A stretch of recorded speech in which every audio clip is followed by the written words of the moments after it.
oh damn, I must appreciate, for once, the fact that Nigeria is witnessing a very aggressive capital, infrastructural, developmental projects all over the country.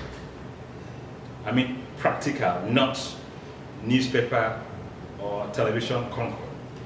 You know, take for instance now from where I belong. I belong to the Niger Delta, and where I come from, I can tell you 16 years of the past administration has got nothing to show to me. I don't know of others. Take for instance, what are the things that were put in place before the next level, which is 2016? Nothing in the Niger Delta. Yeah, rail lines were started, but where did they end? But today as I speak to you, the rail lines are all on queue. The Alaja, Utakbe, Jakarta rail line from Warri, as we speak, is ongoing. Now, one of the biggest challenges we're having is this issue of all vessels coming into the country berthing in Lagos. That has been one of the biggest challenges we met as a government.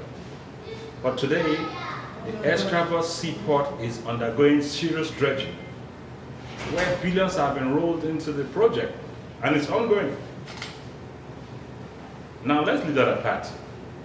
The Bonny Border Road. Bonny is the biggest export terminal we have as a country. Today, as we speak, sea pirates are harassing people every day. And in the last 60 years, no administration ever thought it wise to embark on that project because it's huge. Go to Bonny, go to border access, and you see over 120 billion already put in place. Work is ongoing.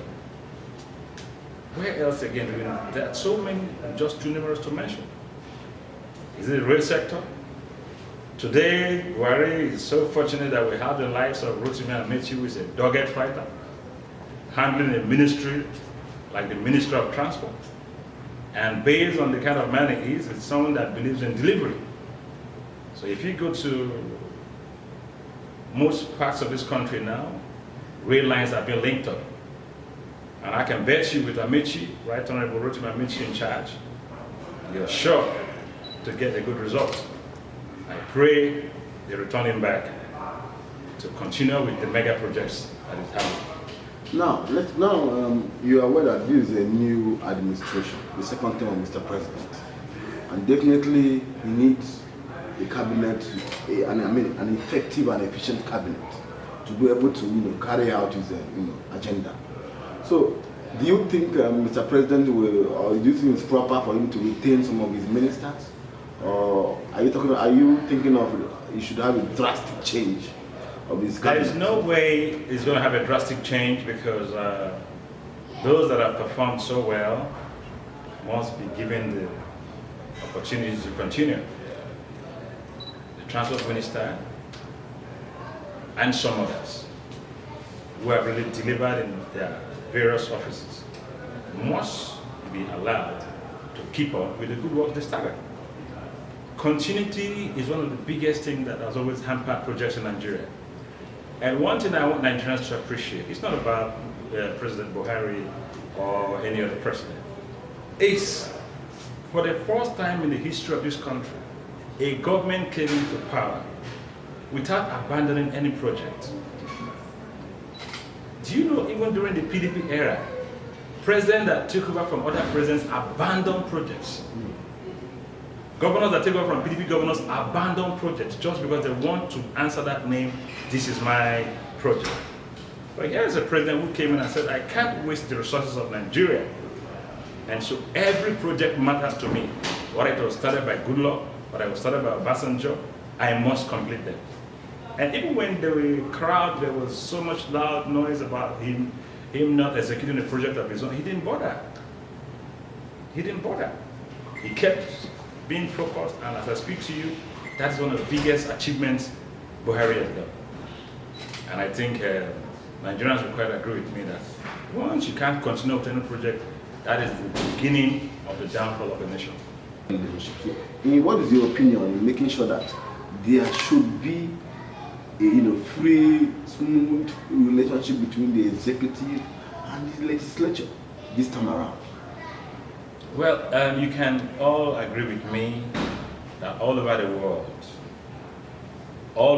even the developed economies, developed countries, interests always come to play. Even in the US, where we all talk about, interest comes to play. You can see it all over the world. And so that is something you can't rule out. You must want to work with someone that's going to be at least on the same page with you. So I see an incoming legislature that's going to really make Nigeria proud. Do you support the party APC as a party coming in to represent their candidates? Oh, definitely, because the opposition, we all agree at legislatures, but we have some extremists who are not interested in looking at the Nigerian cult figure. They are not interested in looking at the Nigerian project, but they are interested in looking at their personal, parochial, party projects. And if such people are not tamed, there will be a clog in the wheel of progress for this administration. So, there's need for a harmonized structure that will make sure the ruling party takes the lead, so we don't have issues like we used to have. Why I say two parties? Because we just have two parties. The rest are just, I don't know where they come from. So, if APC wants to remain relevant after President Muhammadu Buhari, and I don't want APC to just drown after the exit of President Buhari, so, with no apologies, let's go that way, if we want to be frank to ourselves. Even if you bring Obama, even if you bring Bill Clinton as a Southern candidate, it will not fly. Because they have alternatives to use and win. So APC, good luck.